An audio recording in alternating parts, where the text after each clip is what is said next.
प्रभात प्रकाशन दिल्ली से प्रकाशित यह पुस्तक धरतीपुत्र श्री भैरव सिंह शेखावत, जिसमें उनसे जुड़े अनेक संस्मरणों का यहाँ संकलन किया गया है। यह पुस्तक यहाँ मंचस्थ सम्माननीय अतिथि वृंद के करकमलों द्वारा विमोचित की जा रही है।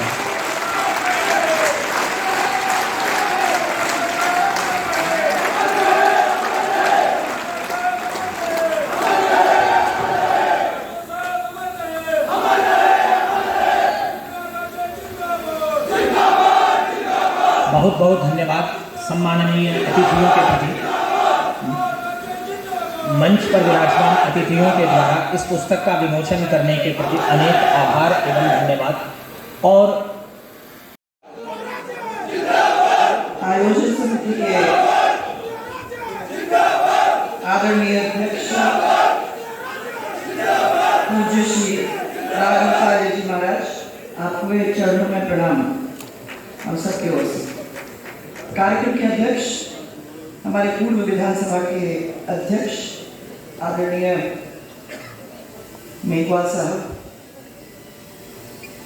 पूर्व मंत्री आदरणीय श्री नटवर सिंह जी राजवी, मेरे साथ मंत्री रहे हुए आदरणीय श्री राजपाल सिंह जी शेखावत, इस पुस्तक के लेखक और जो कई दिन पहले हमारे पास आके मेरे को ये पुस्तक की कॉपी देके गए थे।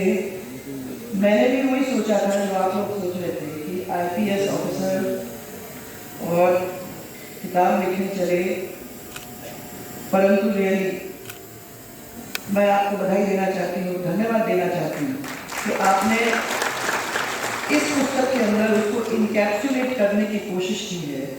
वैसे कर नहीं सकते क्योंकि भैरव सिंह जी का तो इतना विराट व्यक्तित्व है कि इनको समेट के आप किताब में जितना लिख सकते थे उतना आपने किया है, परंतु ऐसा व्यक्तित्व और सब लोगों ने जिसने अभी भाषण दिया है, सब ने उनके बारे में आप लोगों के सामने वो बात रखी है।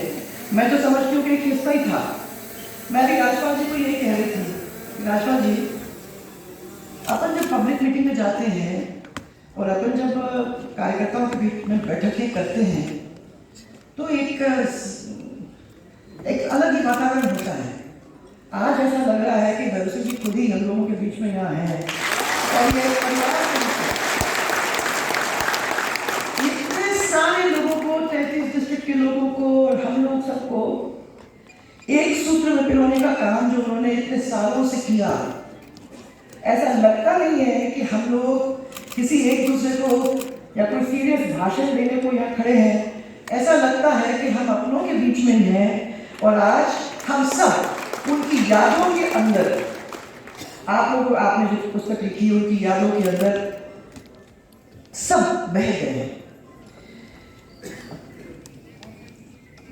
बाईसा श्रीमती रतन कंवर साहब, पूर्व मंत्री और विधायक, पूर्व विधायक, जनप्रतिनिधिगण, मैं ये सब फॉर्मल लैंग्वेज नहीं इस्तेमाल करना चाहती हूँ। मैं सिर्फ इतना ही कहूँगी कि सब जिलों के महानुभाव, परिवारजन जो सब यहाँ इकट्ठा हुए हैं, उन सबको मैं प्रणाम करना चाहती हूँ। और इतनी संख्या में आप लोग सब आए हैं, ये सब भैरव सिंह जी का चमत्कार है। हम सब, आप सब, एक एक उनके साथ जो जुड़ा हुआ व्यक्ति है, जहाँ बैठा हुआ है, वो दूर दूर से उनकी इस याद में आया है। आपकी पुस्तक तो खाली बहाना था, हम लोग सबको वो बहाना मिल गया कि सब लोग इकट्ठा होकर यादों का संस्करण करें। एक आधा घंटा, 1 घंटा, 1.5 घंटे के लिए उनकी याद करें। और आज आपने मुझे बुलाया, मुझे मौका दिया और हमारे ये आपकी किताब जो आपने लिखी है धरतीपुत्र भैरव सिंह शेखावत, इस पुस्तक के विमोचन की जो समिति है, उन लोगों ने मेरा नाम याद करके मुझे यहाँ बुलाया। मेरे लिए एक बहुत बड़ा सौभाग्य है। इतने विराट व्यक्तित्व के यादगार इतने बड़े कार्यक्रम में आपने मुझे याद किया। मैं आपको धन्यवाद देना चाहूँगी, आप सबको बहुत सारे धन्यवाद। बाबू साहब की याद तो सबको है, मैं भी इनको सबको बैठे बैठे यही कह रही थी, एक एक का रिश्ता अलग अलग है। मेरी यादें अलग हैं, इन लोगों ने अपनी अपनी यादें आपके सामने रख दी हैं। मैं तो सिर्फ इतना ही कहूँगी कि ये कोई दो राय नहीं है कि राजमाता साहब ने तो मुझे राजनीति के अंदर वो तो लेके आई थी, परंतु आपको मैं ये सब बता दूं कि इस जगह पे मैं नहीं होती अगर भैरव सिंह जी ने मेरा हाथ पकड़कर एक अहम भूमिका निभाकर मुझे यहाँ तक पहुँचाने का काम नहीं किया देता, तो मैं नहीं समझती हूँ कि मुझे ऐसा मौका कभी मिलता या ऐसे खड़े होने का भी आप लोगों के बीच में ऐसा मौका मिलता। मुझे राजस्थान की राजनीति में अगर किसी ने लाया है, पॉलिटिक्स तो मुझे याद है, युवा मोर्चा और ये सब जो हम लोग करा करते थे, डांटते थे, वो कहते थे आपको कुछ सीरियस लेते ही नहीं हो, वो तो बात बच्चों की थी, होता था, परंतु राजस्थान की सीरियस राजनीति के अंदर लाने का काम उन्होंने मुझे किया। और वो मेरे लोकल गार्डियन थे, समझो, वो मेरे डेफिनेटली मेरे प्रेरणा स्रोत थे। कुछ दिनों के बाद मुझे समझ में आने लगा है कि एक अपने ही किस्म से मुझे अपना बहुत स्नेह उन्होंने मुझे दिया, और मुझे ही नहीं, हम लोग सब जो विधायक थे हम सबको सिखाने का काम किया। हमको मझधार में नहीं छोड़ा, हमको ये नहीं कहा कि आप लोग सीख लो, समझ लो, विधायक बन गए हो, मालूम पड़ जाएगी, नहीं। उन्होंने एक एक को अलग अलग ले जाके बिठा के बात करके समझा के सिखाने का काम किया है। और आज मैं मानती हूँ कि मुझे ये ऐसे मौके मिले हैं क्योंकि उन्होंने मुझ पर इतनी कृपा की, मुझको आगे ले जाने का काम किया, मुझे सिखाने का काम किया, मेरा हाथ पकड़ के आगे ले जाने का काम किया। वो आज भी मेरे प्रेरणा स्रोत हैं और रहेंगे।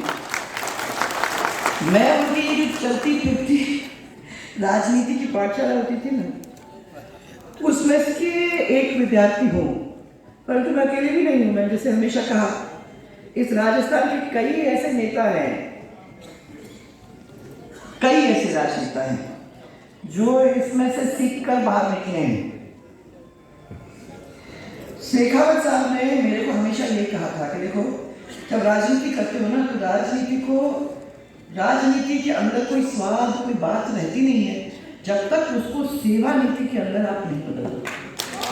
जब आप राजनीति को सेवा नीति के अंदर बदलने का काम करोगे, जब आप अपना सोच के नहीं दूसरे का सोचने का काम करोगे, जब आप गरीब आदमी का ध्यान देने का काम शुरू करोगे और मन से दिल से आप उसमें लगोगे, तो आप ये समझिए कि तकलीफ जरूर पाओगे, परंतु आखिर में आपको कोई मात दे नहीं सकेगा।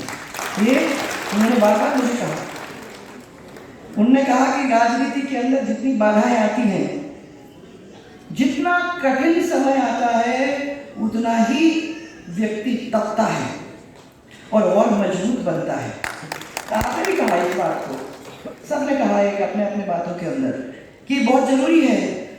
और उन्होंने मेरे को बार बार ये बताया कि आप ये मत समझना कि आराम से अब विधायक बन गए हैं तो बहुत मजे ही मजे हैं, मजे नहीं है, ये तो एक शुरुआत है और आप तो तब इसमें से सक्सेस माने जाओगे जब आप लोगों के ध्यान भी करोगे, दुख और सुख को एक लाइन में लेने की एक किस्म से सीख पाओगे और तब कर मजबूत बनोगे, क्योंकि इसके अंदर हमारे परायों की भी पहचान बनती है और आप उसको समझने लगोगे, तभी इस राजनीति में आगे बढ़ पाओगे। मुश्किलें तो आती हैं और जब आती हैं तो सबसे पहले वो लोग हैं, और ये उन्होंने मुझे कहा कि वो लोग हैं जो जिनके लिए आपने सबसे ज़्यादा किया है, वो सबसे पहले आपसे अलग होंगे। परंतु उन्होंने ये भी मुझे कहा कि इन सब की चिंता मत करो, इसकी चिंता करने की कोई ज़रूरत नहीं है, कौन रहता है कौन जाता है उससे क्या मतलब, आप खाली अपने रास्ते के ऊपर मजबूती के साथ चलते रहो और इस चीज़ की लड़ाई, जिस चीज के अंदर आपने बिल्कुल विश्वास रखा है, उस चीज की लड़ाई को आप लड़ते रहो। ये सबसे महत्वपूर्ण है। सबसे महत्वपूर्ण वो चीज है कि लोगों की तकदीर आपने कैसे बदली, उसकी लड़ाई आपने कैसे लड़ी, और इस प्रदेश की तस्वीर को बदलने के लिए आपने क्या किया और किस तरीके से इस प्रदेश की तस्वीर को बदली।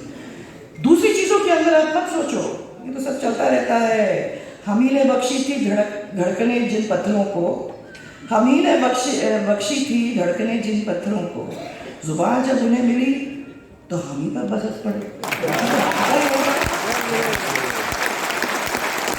चिंता मत करो। राजनीति के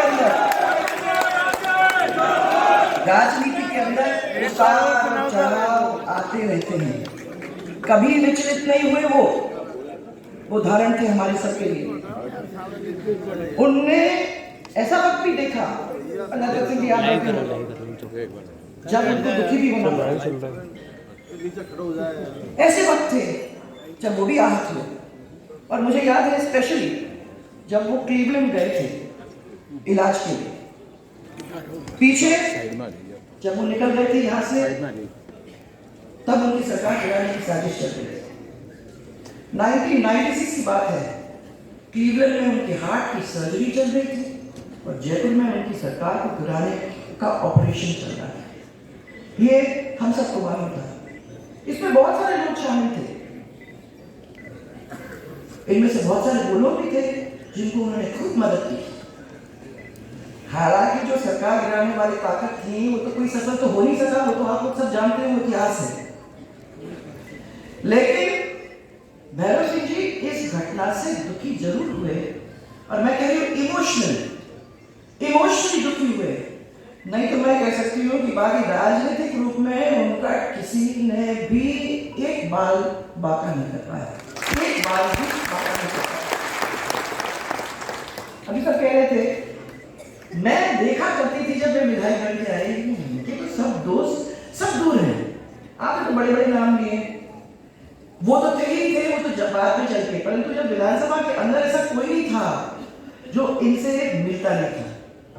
और इसके बारे में उन्होंने ये कहा कि ये सब चीजें होती रहती हैं, कभी आप उधर बैठते हो, कभी हम इधर बैठते हैं, परंतु एक साथ बैठ के एक कप चाय तो पी सकते हैं। ऐसी परिस्थिति तो बनाए रखो।